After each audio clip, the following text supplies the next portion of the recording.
We are live on YouTube. I am really excited for two reasons. Number one, the Chicago Cubs have signed, or at least are in agreement with, and I'm literally getting this information 15 minutes ago. I'm deciding to go live. I'm doing this very first live emergency podcast, whatever you want to call it, for the Setup Man. So for those of you that are here, please say what's up in the comments. I'm already seeing some comments. Let's go, Rob German. Yes, let's go. About freaking time, right? Like, when in the world were the Cubs going to make a dang move? So if it's the first time checking in with the Setup Man podcast, my name's Kyle Stanley. What's up, Justin Martins? Booyah, indeed.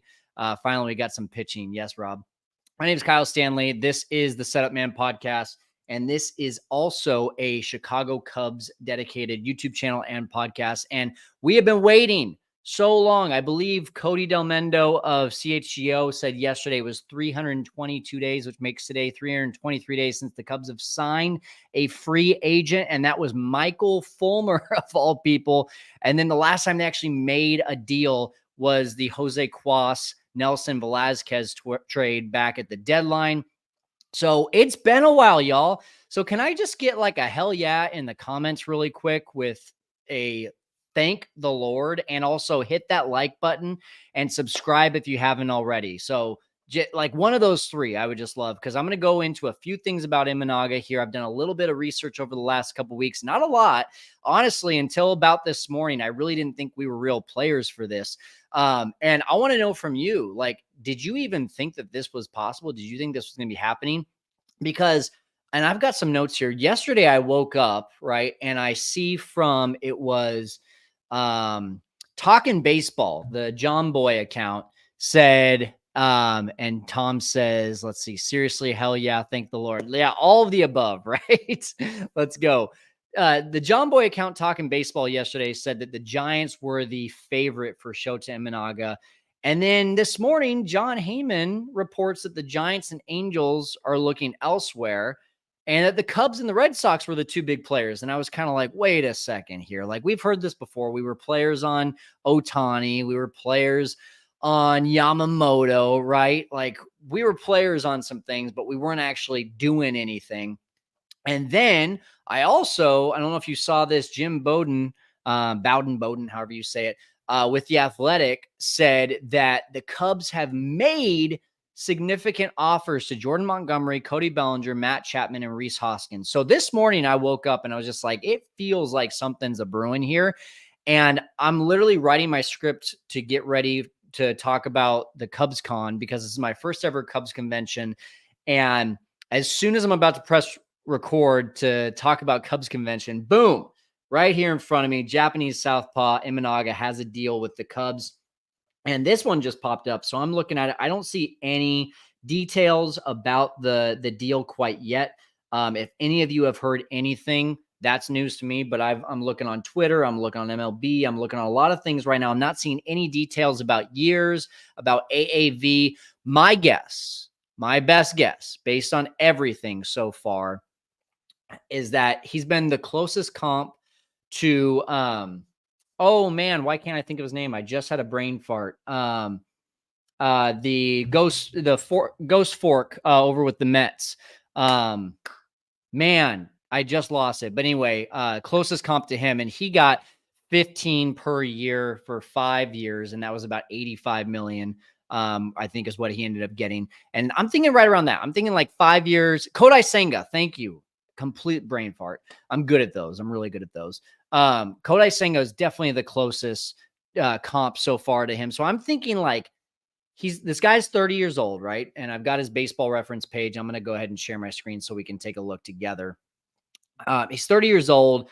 5 years makes him 35 years old. I think with Yamamoto setting the stage on what these players are going to be getting, to me feels like 5 years, 95 million, right around there. I don't know if he'll break the 100 million mark, but yeah, September 1st, 1993, he is 30 years old. But let's take a look at these numbers really quick. And I mean, personally, we don't know everything in regards to how they're going to translate with the transition from Japan over to the US. There's usually a little bit of a transition period, but I do think that this is an upgrade from Strowman based on everything I've kind of read about him. He's got a nasty splitter. He's got a fastball that is kind of, it's below average, but there's some deception there. And you can see the numbers in 2023, 266 ERA. He threw 159 innings, made about 24 starts.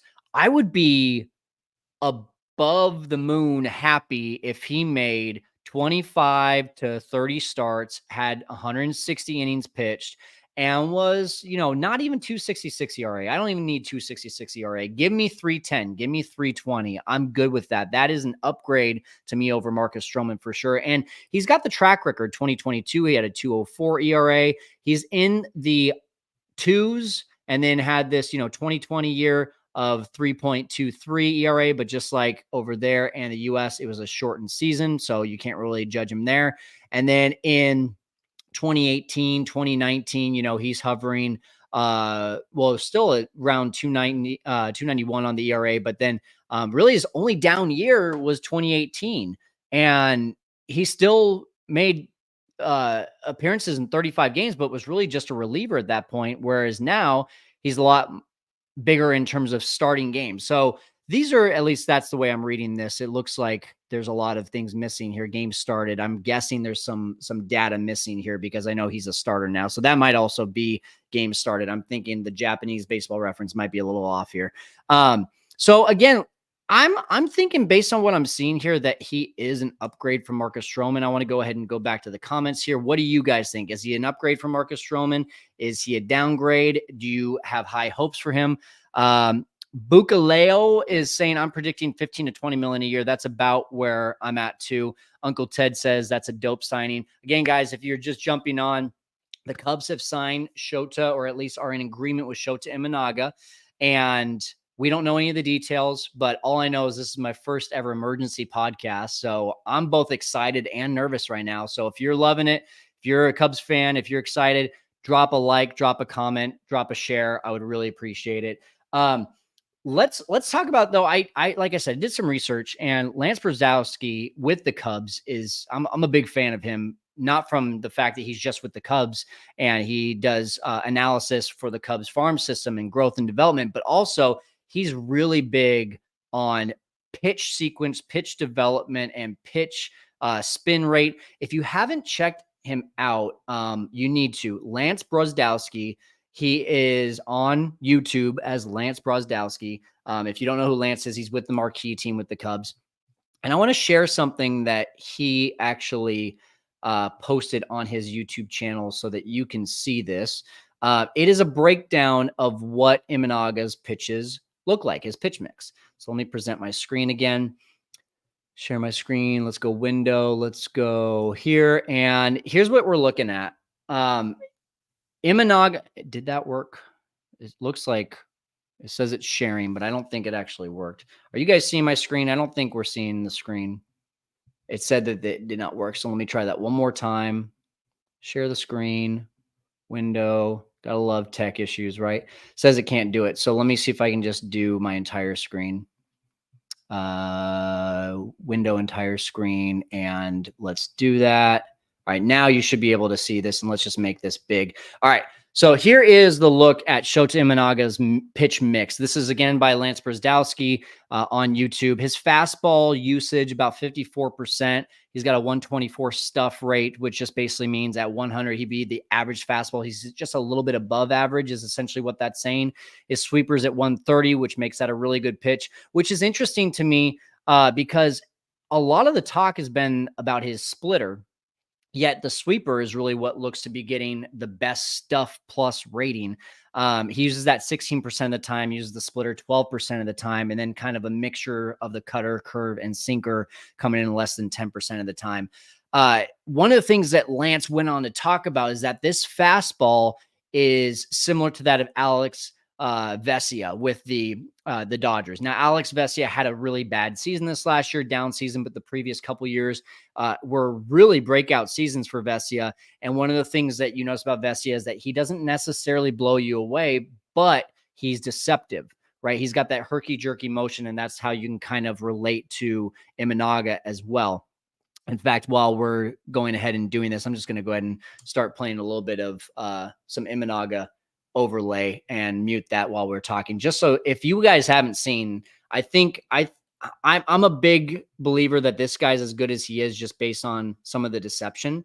Imanaga, and here we go. Let's just start playing a little bit of his stuff here. And for me, again, guys, like Marcus Strowman, he had some flashes of great seasons for the Cubs. It looked like in the second half of 2022, right? He was going to be that great starter that the Cubs relied on to be able to end the season strong, and he was. Then in 2023, I'm trying to multitask here. In 2023, he really had a great start to the season. And then it was really the London series when he just kind of took a nosedive, and it was like, what happened? Strowman, you were legit. And then it just kind of all fell off the bandwagon there. You should be able to see my screen now. Let's go ahead and make sure. Yeah, sure is. Here's Shota. There's that curveball. Just a couple other looks here. There is the fastball again. That deception is coming in 92, 93 miles an hour. It's not anything special, and it's right over the heart of the plate, a little bit up and away. So Strowman, though, right, as soon as he said he was not re-signing, we all thought, okay, great. This gives us an opportunity to go after Yamamoto, maybe a Jordan Montgomery, maybe Blake Snell, Sonny Gray. Then Sonny Gray went to the Cardinals. And that's when it started looking like, okay, is Marcus Strowman going to be our number one, like, to come back to the Cubs? Have we gotten like that down deep where we were like, hey, I wanted the roast beef, I wanted the filet mignon, and now I'm settling for the Burger King burger, right? Like, that's kind of the way it felt. No offense against Marcus Strowman, but the way that he ended 2023, that just really did not feel like a win for the Cubs. Uncle Ted says Marcus Strowman is a walking headache. And, when he's going good, though, you got to admit, Uncle Ted, like, this guy was legit. He was the Cy Young contender for the Cubs. And then he gets this blister, he gets a few issues, and he just never was able to come back here in 2023. So then when you think, okay, maybe we can upgrade and maybe we can get a guy who's even better than Justin Steele. Well, now you're looking at, potentially Yamamoto or Montgomery or a number one like Snell, then Justin Steele, then Jordan Wicks. Then you've got maybe a combination of Kyle Hendricks, Javier Assad, and with Cade Horton coming up, right? There's a lot of excitement there, but that didn't happen. And so now we kind of got to that point of like, is Strowman as a number two really going to be our consolation prize, which doesn't feel like a prize? And now we come in, we get Imanaga, and that to me is like, okay, now we're talking. Now you give me Imanaga, you give me Cody Bellinger, and you give me a reliever. Guys, I want to remind you, a lot of people keep on saying, I'm going to stop sharing my screen because I want you to really hear this. A lot of people keep saying, in order for us to be the 83 win team, in order for the Cubs to be the 83 win team that they were in 2023, they have to get a number two starter and they have to get Bellinger back. I'm going to remind you of something.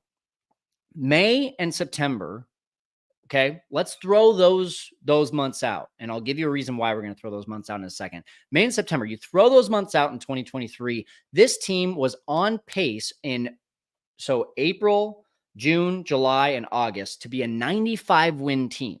If you take just those 4 months, this team is a 95 on pace win team. But you add in May, where David Ross was making bad lineup decisions. Let's just be honest.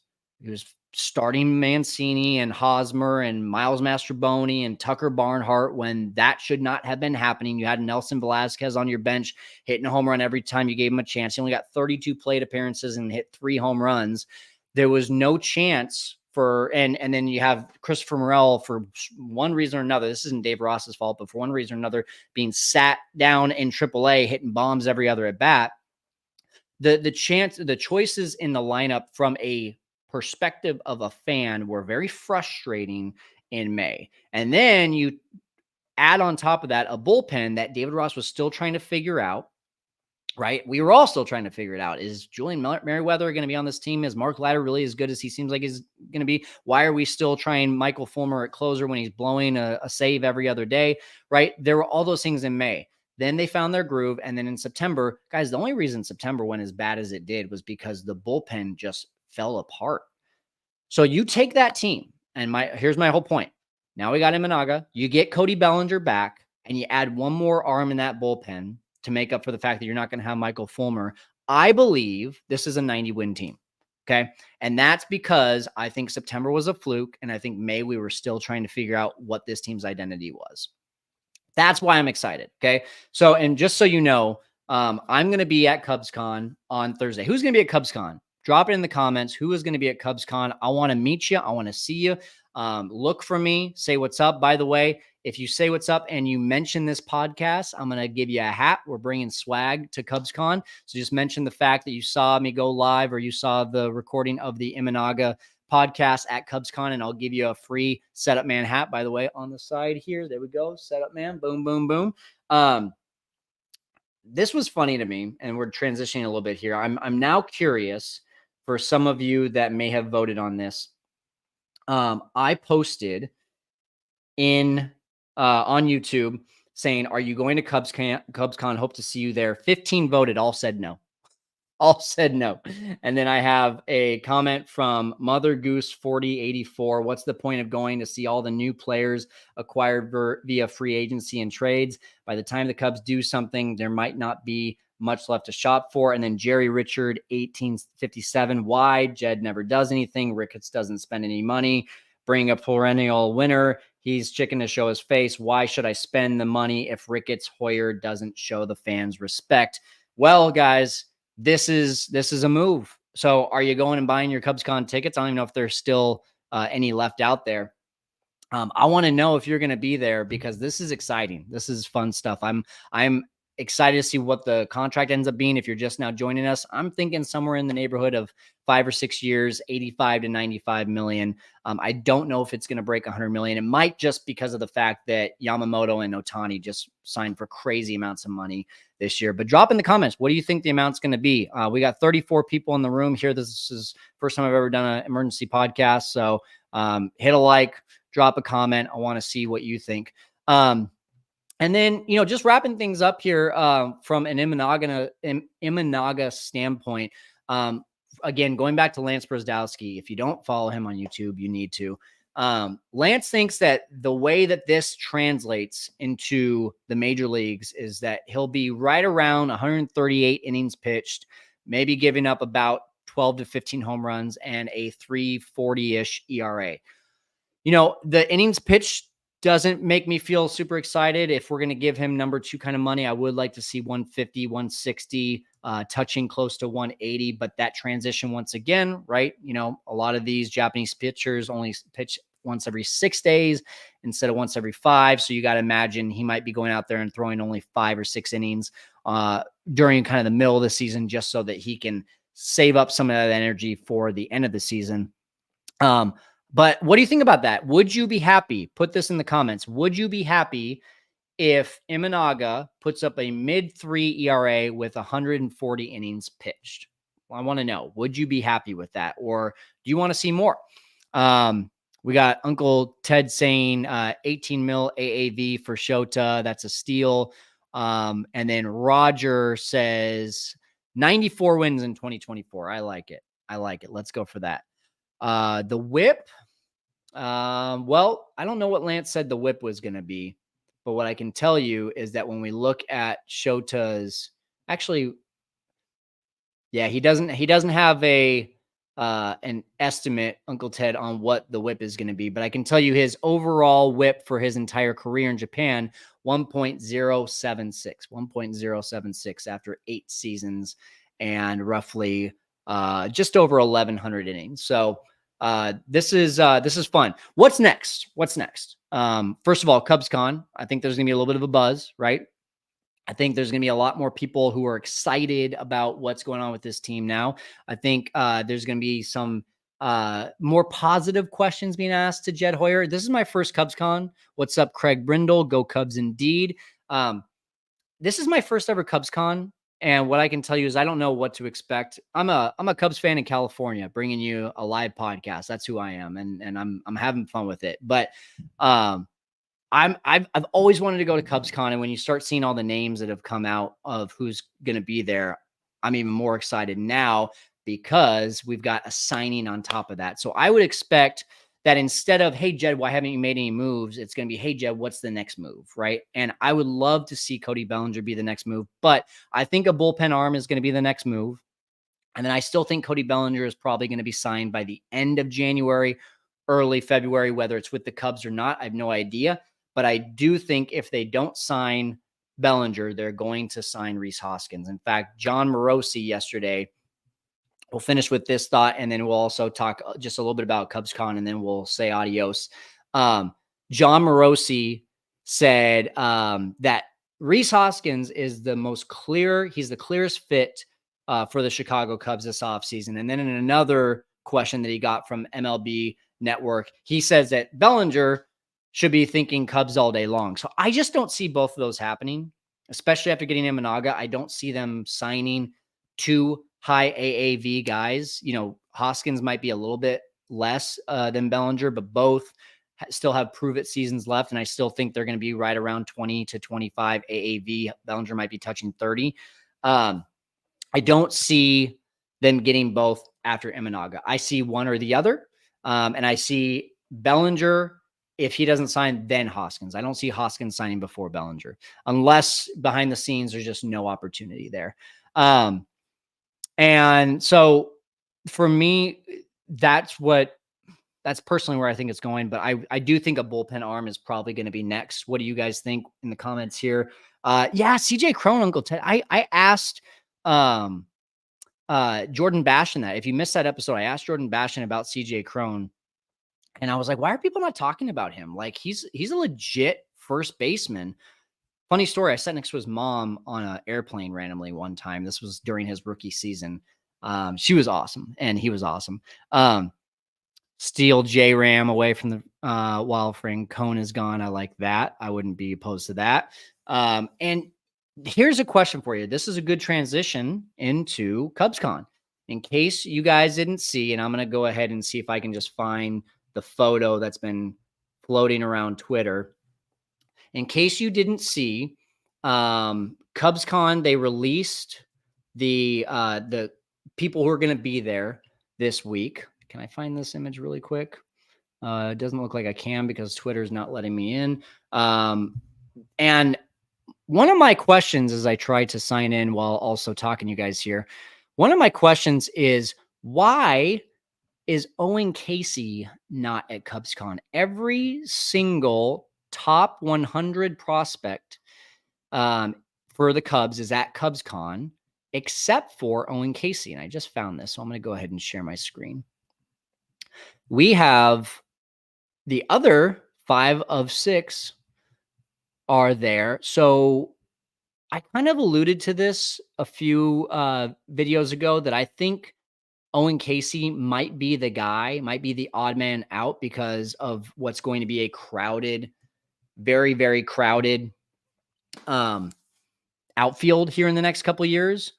So is it possible that Casey's been heavily linked in a lot of trades already? And maybe that's why the Cubs don't feel comfortable with bringing him in. Or maybe he's just got a wedding or something to go to and he can't make it to CubsCon. Who knows? Who knows? But here is the list for you. And a couple ones that I want to point out. If you look down right here, we've got, where is he? Where is Aramis? Aramis Ramirez. How about that? I'm excited. I want to meet Aramis Ramirez, guys. Like, that was one of the guys when I was growing up that I loved watching play. Man, I can still hear Len Casper's voice cracking as Aramis Ramirez hits a walk-off home run. That's going to be cool. Still no Sammy Sosa. I know a lot of you were hoping that Sammy Sosa would be inducted into the Chicago Cubs Hall of Fame. I'm so torn on that, right?